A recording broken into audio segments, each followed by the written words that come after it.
What's happening, everybody? Welcome back to the Funky Brain Podcast. My name is Dennis, and this is my Funky Brain. But my guest today, he's joining us from Queensland, Australia. That was my really bad attempt. I'll let him do that later. We originally connected on LinkedIn because I was captivated by his positive messaging and his organic, genuine, motivational approach to life. He's been featured in Forbes Magazine. He's the co-founder and director of the Eighth Mile Consulting, Mr. David Neal. How are you doing today, sir? Mate, I'm having a great day. I'm just happy to be here and be involved in the discussion. So I brought you here to discuss your journey from the Australian Army to becoming a successful business owner. I guess to answer your question a little bit about my background, born and raised in a town in Canberra called Canberra in Australia. I joined the Army at 18 years old and I spent 13 and a half years in there. Ultimately, so I was infantry corps, so kind of guys running around shooting and stuff like that. And those injuries sustained over time, particularly stuff, ankles, knees, back, neck, here, the bag. It's a package every infantryman gets. And then, ultimately caught up to me and I was medically discharged. I'm actually medically discharged with my good mate, Jonathan Clark, who's the other director of this company. And we kind of found ourselves in this weird little spot. It's about, we were we're doing quite well. Our careers were humming along quite fine. And, we were excelling. We're looking forward to our next command positions, which is, what everyone's trying to achieve in that space. And then kind of boom, in a very short amount of time, it was kind of taken away from us. And so from that perspective, we were kind of like now on a new landscape and without a translator for how to communicate to, I guess, what we'd call the corporate environment. We just I didn't have that background there. I was completely involved in the Army, holus bolus. I lived and breathed it. And, there's a running joke that, in the Army, it's a 24/7 job. You might get, and when you break down your salary in the early days, it's like $1 an hour. Yeah. Yeah. So anyways, now we're in this corporate environment and we initially jumped into a job. We both worked on a very large scale IT project in the non-for-profit space, gone from a male dominated environment into a female dominated environment, totally different rules. And everything, and we hit the ground running like we always did. We worked as a team and we just started smashing things out. But I'll be really honest, it was really hard to kind of redefine yourself for what you were now. You were this Army infantry captain and you took a lot of pride with that. And there's a lot of social respect that comes with that. And there's people who look up to you. It's a position of respect in the community.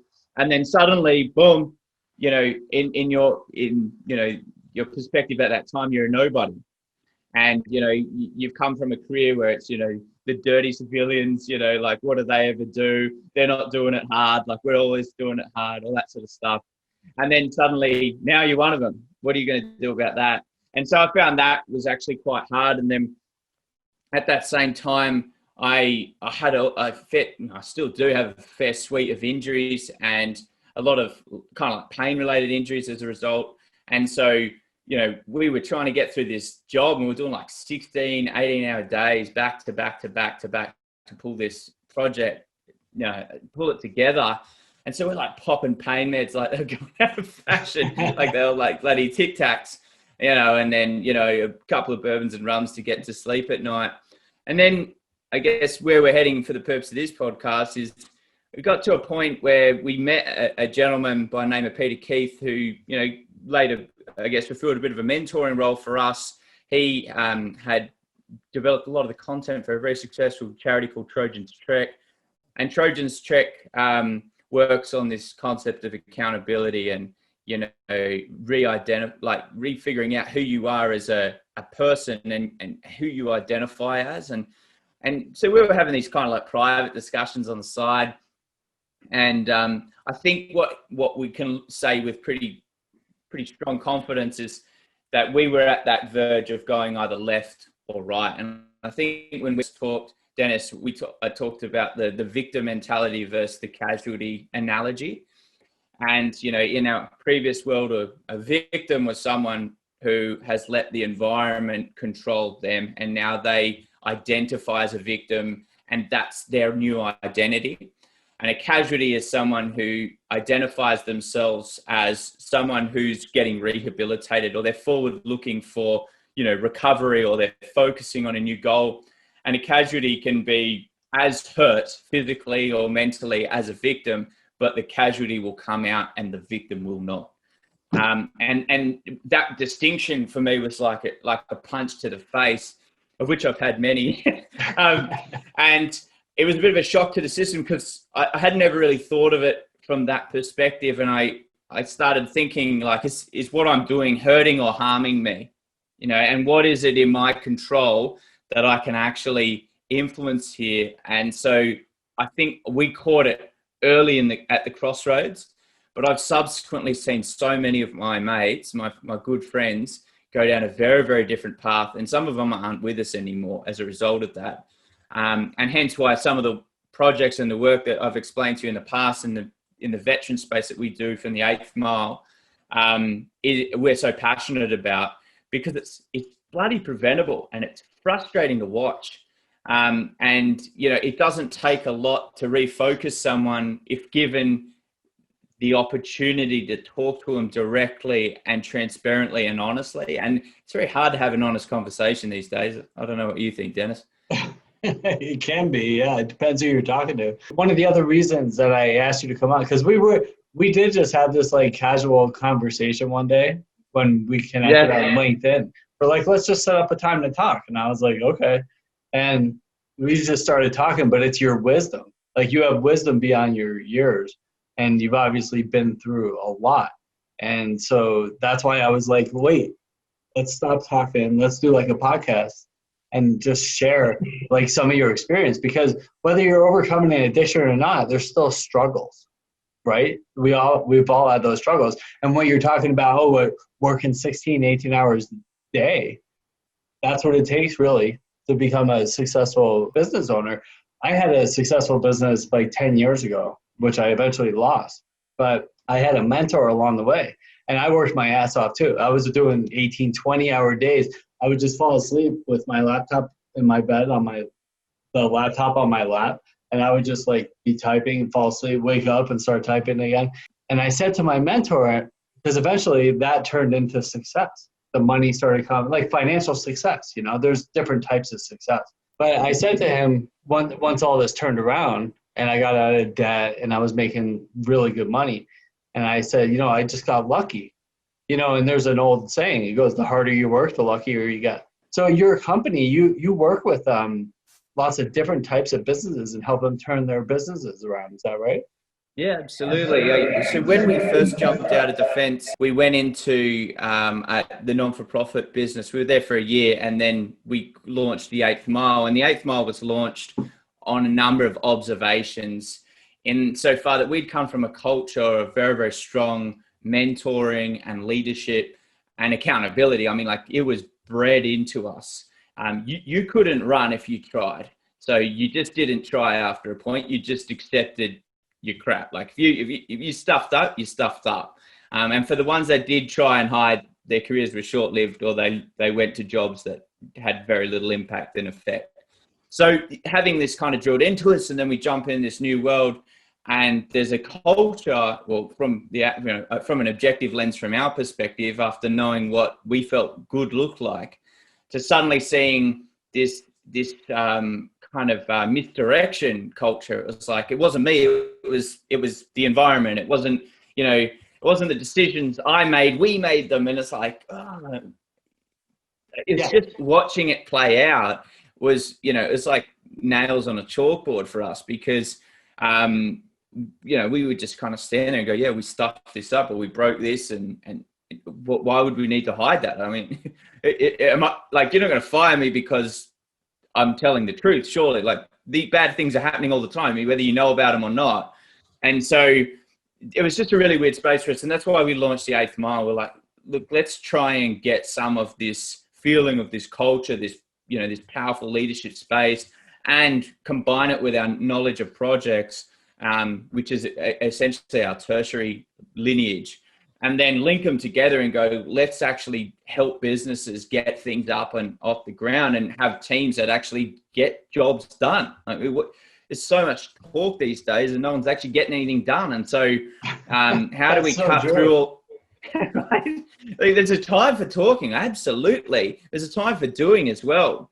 I mean, John O'Clark has a really good analogy. He's like, sometimes you don't need someone to stand on the outside of a hole that you're in, that you're trying to dig, and tell you how to dig. Sometimes you need someone to get in and help you dig the hole, right? So we're just going to need someone to jump in there and get the work done. And so we kind of approach it from that perspective. We've got this very strong link between purpose and delivery, insofar that we leverage on strategy. We talk day in, day out about strategy because it should really gear everything else that you do. And then you can have personal strategy, you can have business strategy, team sporting strategies, but you need a direction to be heading, and the direction needs to be understood by everyone. And for your own personal strategies, you've got to know where you're heading, and it's got to be clear, it's got to be measurable. And from that point, that's why we did what we did in the corporate space. And so we started linking operations and projects to strategy, and that's kind of our bread and butter. And then we also put a lot of content out on LinkedIn that you've seen about leadership and accountability and, owning, as Darryl Wall would say, owning your truth. And that has resonated with a lot of people, hence that followership we've developed in, I guess, a pretty short amount of time. And it seemed like we kind of came out of nowhere, but it shouldn't have been that way. It doesn't make sense that that's the case.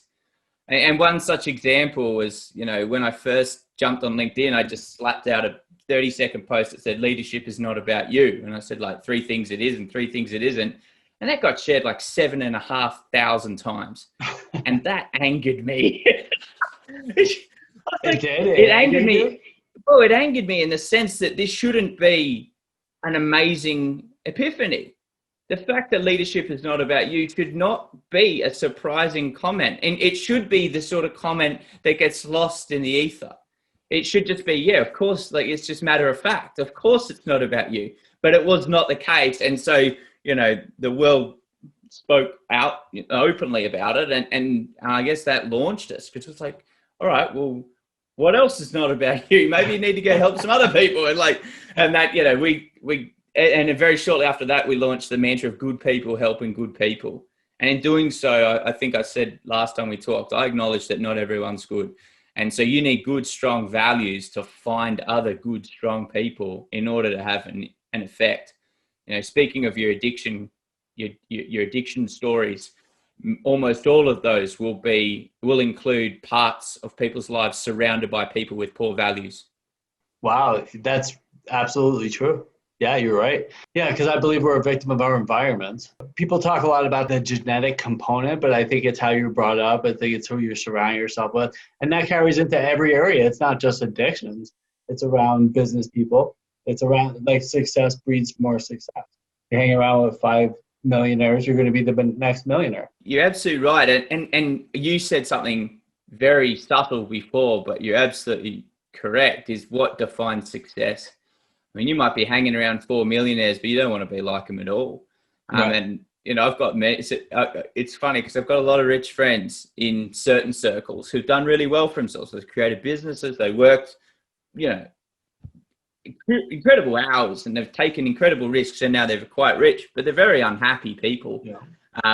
And so I'm glad you said it the way you did. It's like, what defines success? Well, there's financial success, and then there's inner peace, and then there's your relationships, and those inner peace, those relationships, those are the important definitions of success. When those are in line, the financial piece tends to work itself out.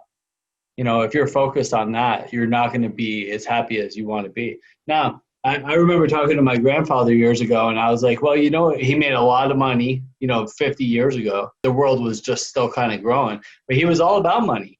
And he wasn't a good person. But I said to him when he was like 90, and you can't teach an old dog new tricks. And I was like, you know what they say, Grandpa? Money doesn't buy happiness. You know what he said? He goes, bullshit. He goes, those people don't have any, So, but he never really understood that concept. But I did a little homework into it, and I was like trying to figure out. And the real truth is, like, there's freedom in having money, and with freedom comes happiness. So I do understand that, but it's like, when you get into things like misquoting, and I'm not a Christian, but, I know some philosophical stuff and what the Bible says in some areas, but money is the root of all evil. But that's not what the Bible says. The love of money is the root of all evil. So if you're putting money before your relationships and your health and your body, your spirit, all these other things, and you'll do anything to get money, that's the root of evil. I heard a spin on this once before. Money doesn't make you better or worse. It just amplifies your character. But I think that probably rings true. It's just, it's a temptation, absolutely. But as you said, it can be a very empowering thing.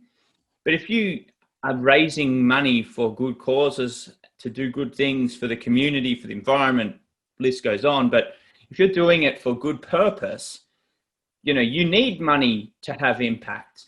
Otherwise we're just talking about hallucinations. It's not realities at some point. You need money to do the things, to build the things and create the systems and link the people, and things have got to get done. So I absolutely understand it, but I like the idea that if you're a good person and you've got good values, money won't change you. It'll just increase your reach. It will. Yeah, there's nothing wrong with making money. The world's an abundant place, and we're entitled to that abundance. But it's like the money isn't the end game. I think that's what we're trying to say here. It's like money comes when you're living well. It's like when you ask a lot of people, it's like, what's your goal? Well, I want to be happy. Happiness is a byproduct of a life well lived. And so is money. Money is a byproduct of a life well lived. So if you're living your life well, that money will come and you'll be happy. But if you're like stepping on people, that's why I say, like, be careful on your way up, who you're stepping on your way up, because you'll see them on the way down too. There's nothing magical here. There's nothing like super wise. Like, be a good person. Don't be a douche.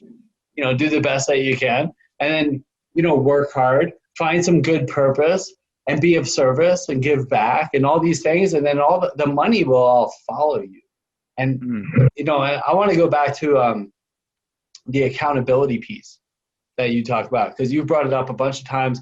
It's right behind your head there. It says accountability. Like, all these goals that we're talking about, they rarely happen without accountability. You can set goals, they need to be manageable and time bound, right? And attainable, those SMART goals. But you need to have somebody around to hold your feet to the fire. When you see billionaires, successful people, financially successful people, companies, presidents, leaders, they rarely make these decisions on their own. They all have accountability partners or even teams to help get them there. So that's why you're successful in your business. I put so much weight on accountability. What you mentioned there, I would put as the word objectivity. Having a different frame of reference or a different lens on you as a person and the way you approach your strategy, which is what we talked about before. Having somebody come in from the fringes to go, have you thought of, have you considered, and draw out new alternatives and new opportunities. I once worked on a separate podcast with a lady by the name of Bronwyn, and we'll tag her in this because she's awesome. But she talks about bias, and I've listened to a lot of her work, and she's very, very subtle, but she's very, very intelligent, and she's figured out how powerful the effect of bias really is. Like, you've had your experience in life, I've had mine, and there are people all around the world who have completely different frames of reference, different cultures, different values, different beliefs, everything. And so, if you're trying to create high-performing teams, which is essentially what we do at our company, you need a level of objectivity to get from good to excellent. You need something that's not in your sphere of influence or knowledge. You need something to come from the outside and go, did you know that, the Russian figure skating team did this? And did you know that they've approached it in this way? And, and you're just like, Jesus, it's completely abstract to where I am right now, but it's actually quite relevant. With objectivity linked to a culture of accountability, you can do anything.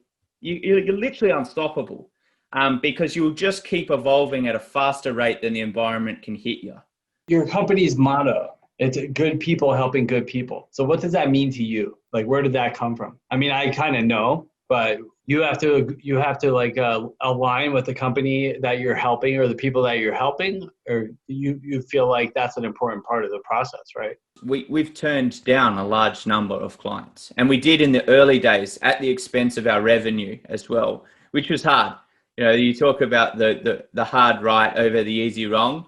We were living that, going, you know, this doesn't feel right. This person or this organization, they feel like a bad person. They don't have any interest in anyone else other than themselves. And some of the measures for that is they're talking, it's I, me, I, blah, blah, blah, blah, blah. I was like, you know, how does this project or how does this serve anyone other than yourself? And you'd ask them a question like that, and they're like, what if it does just serve me? I said, well, we've got different values. And we started leaning more and more on our values. And I was like, you know, we'd rather burn this company to the ground than subscribe to the concept that we have to sell out.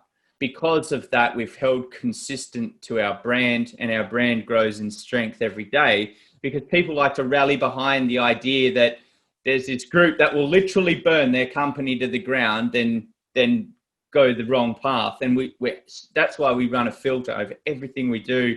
The objectivity on our accountability within our team. Like, is this a good project? How could this be pulled apart? Like, how do we pressure test this? How is it supporting the community? How's it supporting veterans? How's it blah, blah, blah, blah. We can go on for days.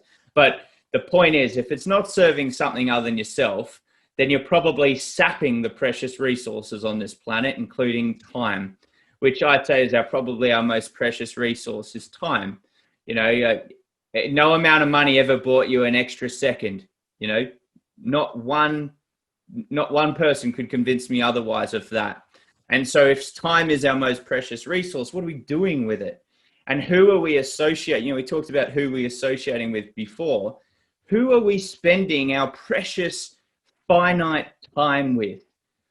I got to a point where I was like, you know, I'm trying to convert people, and, you know, from a leadership perspective, I was also hit with that mentor I told you about before, who said, you know, you can't change someone's mind. All you can do is provide additional information that might lead them to a different conclusion.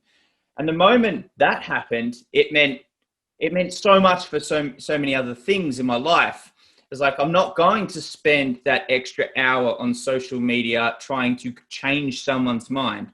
What I might do is put in a different post, communicate it in a different way. But if it doesn't gel, it doesn't gel. I'm not wasting my time trying to convince this one human for the purposes of my ego of winning. I'm not doing it. It's a waste of my time. It's a waste of their time. We've got 100 things we could do in that space, in that time. When you start thinking about how you're leaning into time as a resource, you know, I don't know about you, but it gives me a jolt of adrenaline, because I'm like, geez, what am I doing? What am I doing right now that's actually helping as opposed to harming me?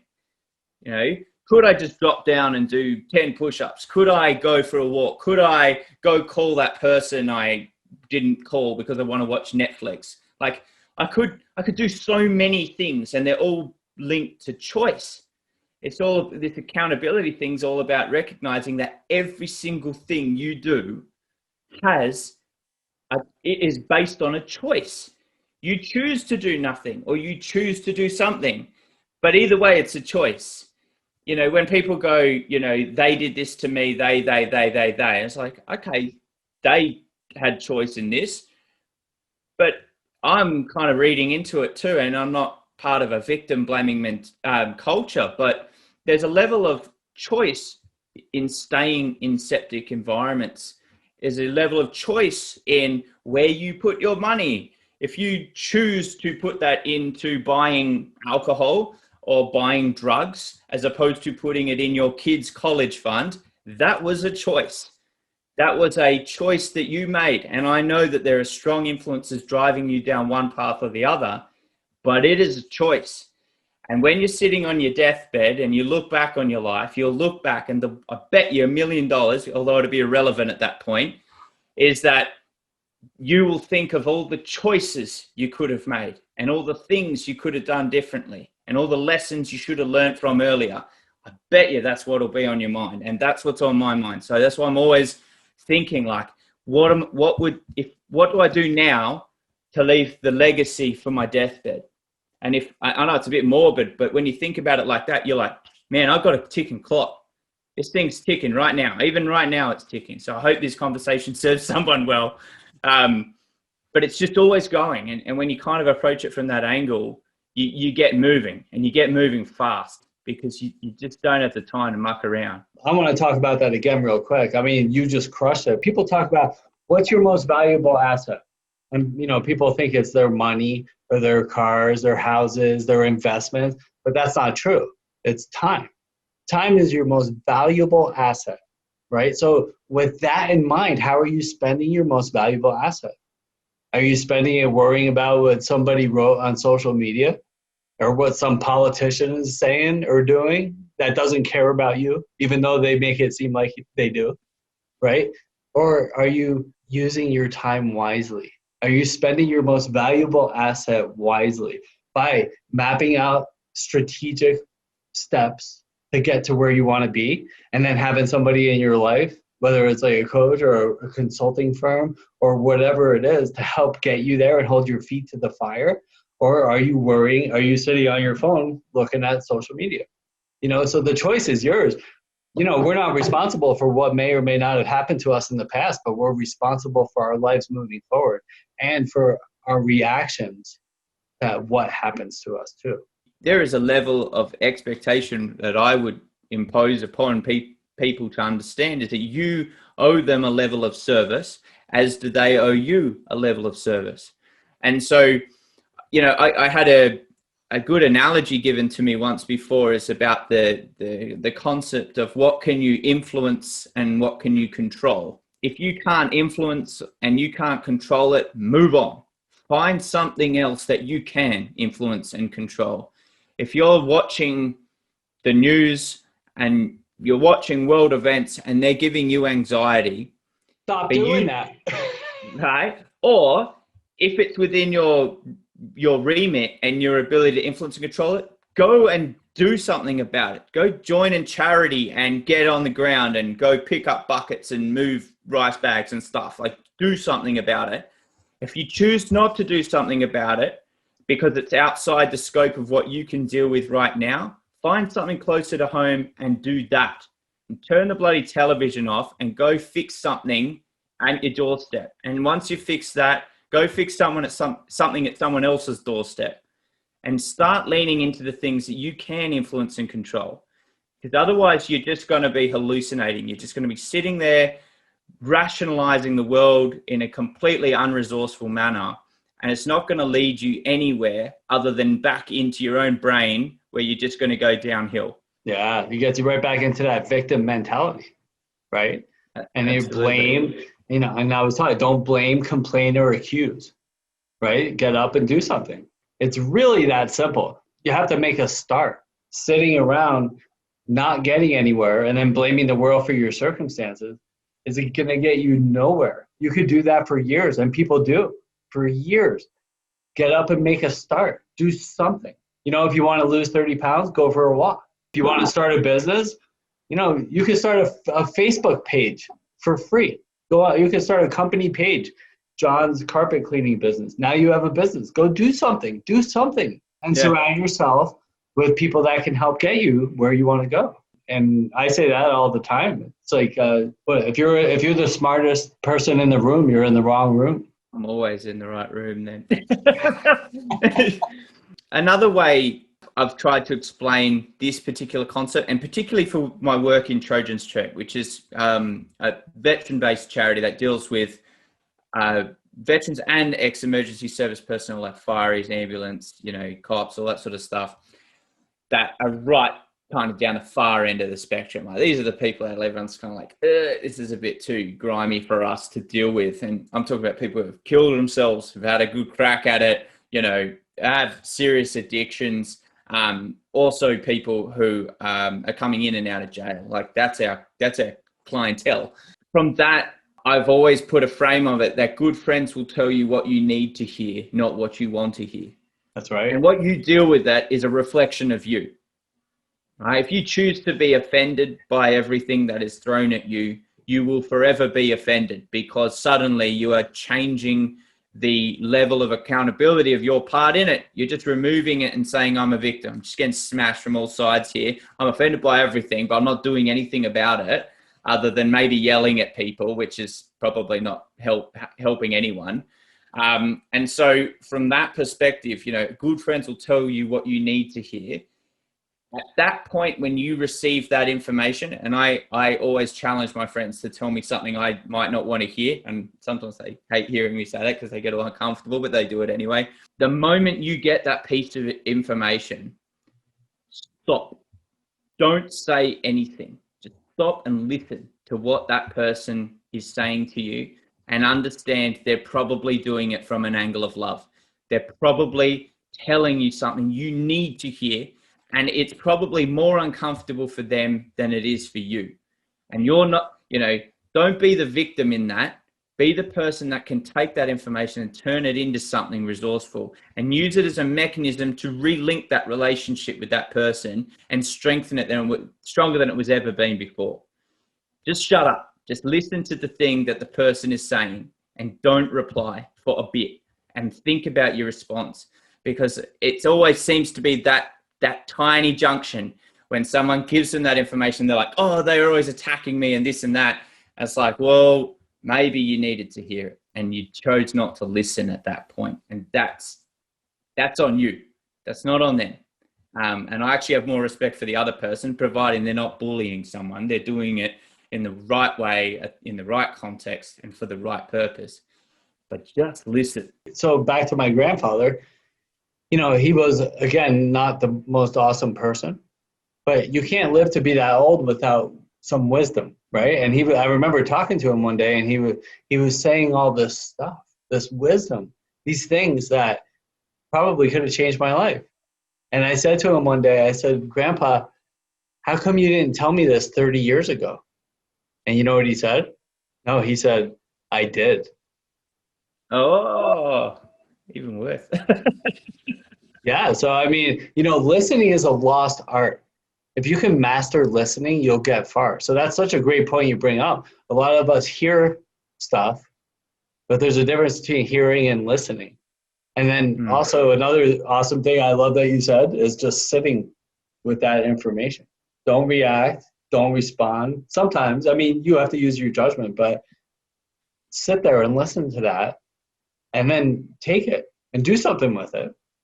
And sometimes it might be the wrong thing, but just listen, and listening is invaluable for your whole life, whether it's a business thing or your relationships or, the person in the store.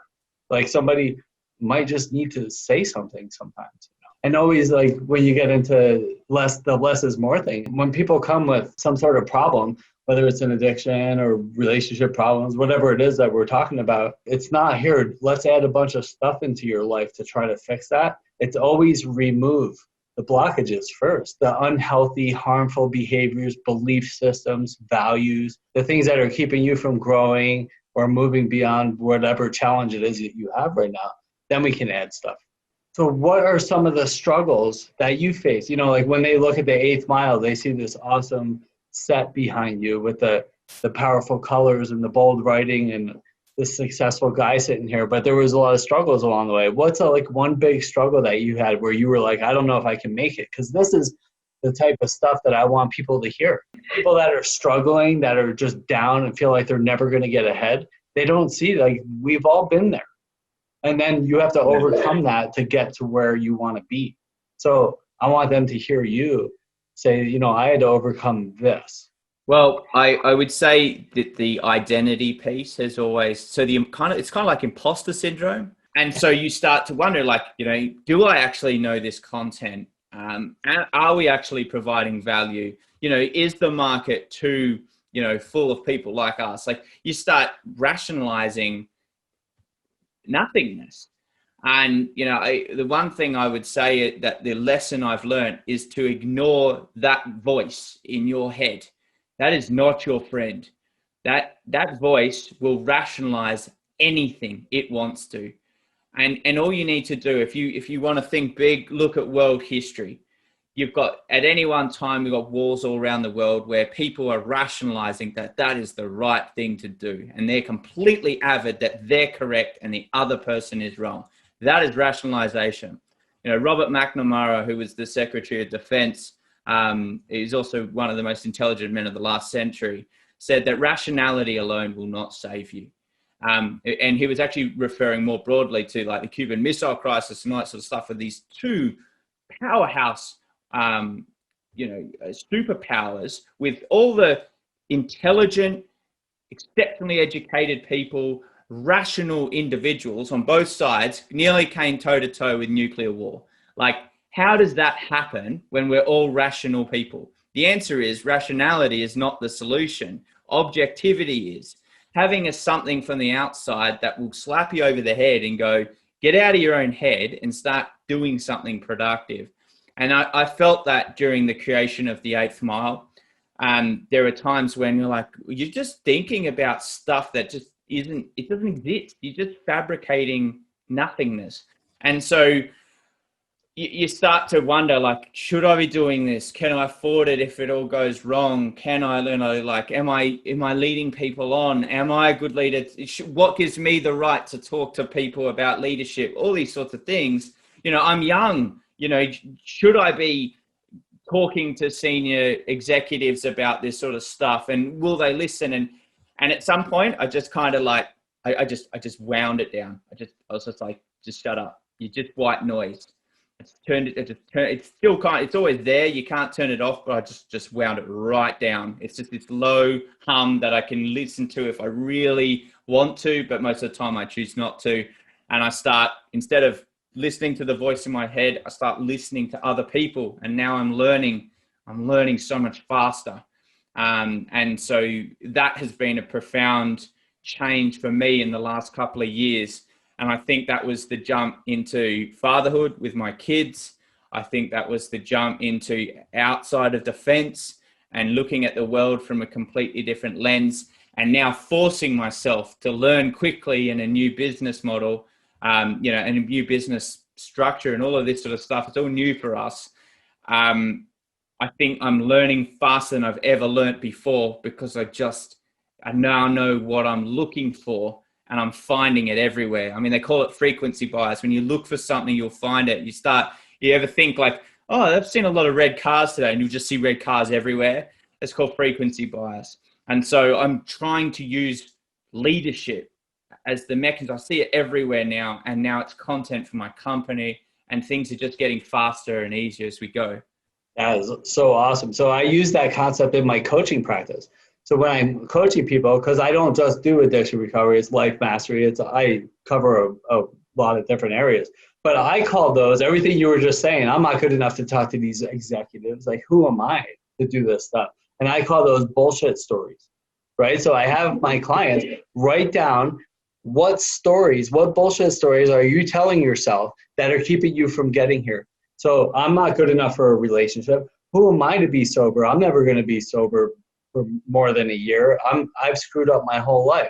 I'm never going to lose that 30 pounds and become the fit person I want to be. I'll tell you what, for those that are watching that don't know me, Dennis Berry, I lost like almost 80 pounds. So you can turn your life around anytime you want to if you stop telling yourself those stories. And what we do, we write these stories down that these people are telling about themselves. And this is coaching, and this is consulting for you. You can have your clients do this too. You can say to your clients, what stories are you telling yourself why your business isn't getting here? So let's make a list of those stories, and then we're going to create action steps to smash those stories, to smash those lies that we're telling ourselves, that we're not good enough for this relationship or this success or this body or this health or this sobriety, whatever it is. And we all do it. We all tell those stories. It goes back to accountability. I need somebody to be accountable to, because rarely do we just lay in bed and write these things down by ourselves, right? So if I have somebody to guide me through the process, so I love how you brought that up. It's such a powerful, powerful practice to use. The one thing I would reinforce on the back of what you just said, which was just mint, was tell yourself what you do want. If you want to be reinforced psychologically to achieve something, you need to tell it what you do want. I want to be healthy. I want to be a good role model for my children. I want to be a good sportsman, or whatever it is. Tell yourself what you do want, because, you know, people go, I want to quit smoking. They never achieve it easily. And, you know, all the stats prove it, unless they go, I want healthy lungs. I want to be around my kids for the longest amount of time possible. When you say that, you will start finding not just smoking, you'll start thinking about your diet, about the people you hang out with, about whether you spend that extra 30 minutes on Netflix or you go for a walk, or you'll start looking at the world through a completely different lens. And the moment you do it, everything starts aggregating. It's not just the cigarettes, it's everything else that goes with it. You know, you start thinking, do I want to put my money into cigarettes, or do I want to put it in, you know, my trust fund for my kids, or whatever it is? You know, do I want to buy my wife flowers, you know, for God's sake? Like, maybe it's something more productive. And so you'll start looking for it because your body and your brain are starting to find the opportunities in the strategy. It's a strategy. You're giving it something to work to. Until you've got that, you'll just keep bouncing around, and you'll fail over and over and over again, and you won't figure out why. But it was just such a subtle shift in the way you approached it. Awesome stuff, man. Yeah, really awesome stuff. One last question before we close this up, because we could probably do this for another few hours, but we can't. So I ask this kind of frequently. If you can go back and talk to your 15-year-old self, what would you tell that guy? I would tell him to figure out what his values were and to define them. Who you are is not your position or what you're doing with your time. It's in the sense of, you know, your job or anything like that. It's who you are in adherence to your values. For me, I would have defined these values that you're seeing behind me right now at the age of 15, and it would have changed the way I did things. I did some pretty bad stuff when I was younger.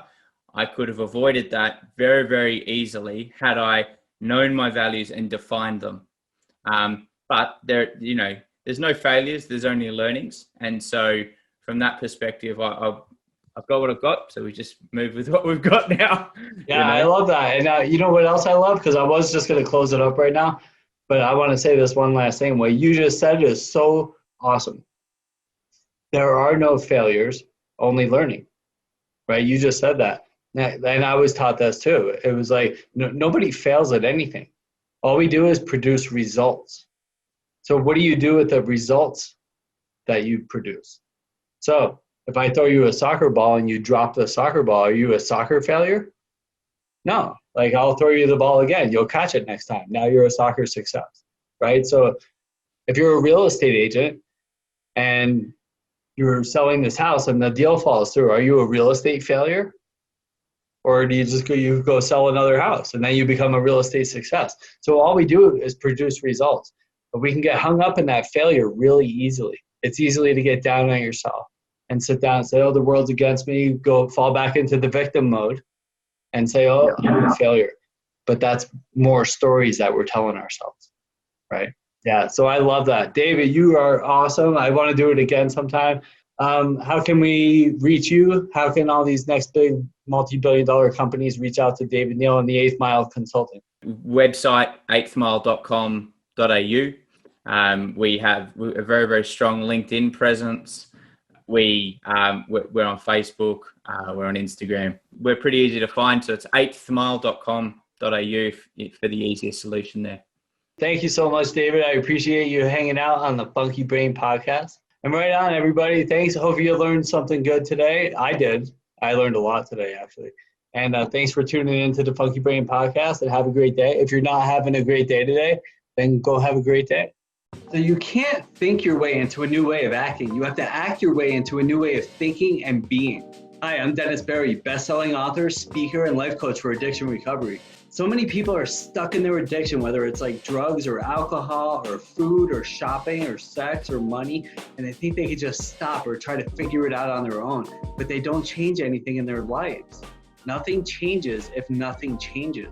In order for change to happen, you have to change something. My clients will be like, oh, I'll stop tomorrow, or if this happens, then I stop, or someday I'll just give it up. And then they just sit around and think, and hope for different or better results, but it doesn't happen. You have to take action. Action most people aren't willing to take. People don't become willing until they're in enough pain, me included. And unfortunately, they wait and they wait.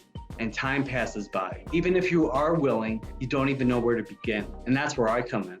In my best-selling book, Funky Wisdom, A Practical Guide to Life, I talk about the how approach. How do I get sober? How do I stop doing drugs? How do I become healthier? How do I have more successful relationships? How do I become more financially successful? And the answer is how. Honesty, open-mindedness, and willingness.